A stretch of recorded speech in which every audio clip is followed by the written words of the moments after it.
Katrine. Jeg læser humanistisk informatik på 6. semester nu. Jeg var en tur i Barcelona sidste semester. Jeg var afsted med faktisk en fra studiet. Vi var 2 afsted sammen. Altså det allerbedste ved at være afsted for mig, ved at tage på sådan et studieophold, det var, nu er det også specifikt Spanien var, men det er virkelig den anden livsstil, jeg får lov til at leve. Ikke kun, at jeg får lov til at piggybacke lidt, eller suge lidt til mig af den livsstil, eller den kultur, jeg flytter til, men man kan også sige, at jeg får jo også frirum. Fordi jeg har ikke venner, familie, job, altså alle de forpligtelser, som mit liv normalt er fyldt med herhjemme, og som jeg jo godt kan lide, altså jeg er jo glad for at have de her forpligtelser, kan man sige. Men det er også helt fantastisk at få det her frirum, hvor du har ikke noget, du skal, som så. På et tidspunkt så kommer selvfølgelig realitetens ondskab kommer efter en, og man skal lige pludselig gå en masse i skole, og man skal måske kæmpe lidt for at følge med, men der er også en masse livslethed i at være siddet på den måde. I hvert fald også, når man tager til syden, hvor klimaet er noget helt andet. Det her udeliv, det er jo helt fantastisk at opleve. Ja, altså i forhold til at blive her og blive hjemme, og så det at tage ud for faktisk at læse, og det med at læse ude, der er klart en forskel. Altså det er jo også immer væk det i, at udfordringen ligger. For mange ligger den selvfølgelig også i det at bare tage afsted, men jeg vil også sige, at jeg mødte meget udfordring i, at vi skulle for eksempel læse på spansk, eller hvis vi var heldige, fik vi lov til at læse på spansk, ellers så stod den på katalansk, hvilket jo selvfølgelig var en udfordring. Og så er det, at ligesom når du starter på universitetet, jamen, så skal du afkode, hvordan fungerer hele det her system, hvordan gør man tingene, hvordan læser jeg bedst, alt det, som man kan huske fra da man startede, det starter du forfra med. Og der, hvor du kommer hen, de forstår ikke altid, at du ikke forstår det.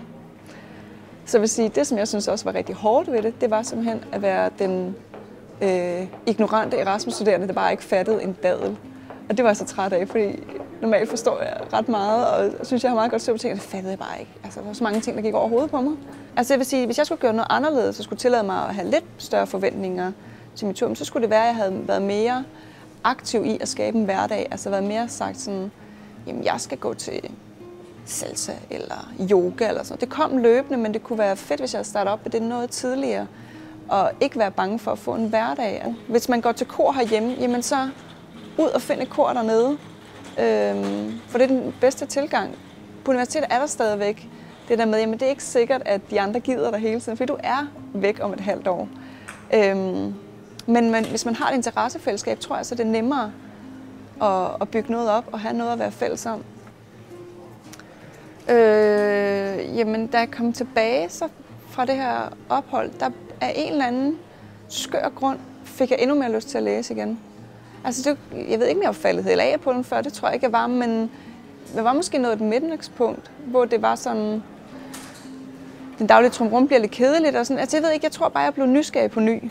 På mit eget studie også. Og jeg tror også, jeg værdsætter mere den viden, der er, og det med, at det faktisk er enormt let at læse på dansk eller bare på engelsk. Jeg vil klart anbefale andre at tage afsted.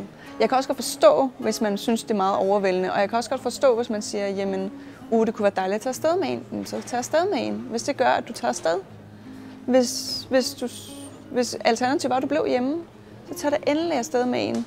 Måske skal man ikke bo sammen og studere sammen. Måske skal man kun studere sammen, så det hele ikke bliver en danskerklub, eller måske er det også bare en barriere for en selv i forhold til at møde andre. Men jeg vil da klart anbefale folk at tage afsted. Jeg har fået rigtig meget ud af det. Og selvfølgelig er der udfordringer, men det er der jo også at være herhjemme. Men jeg synes, det er det værd.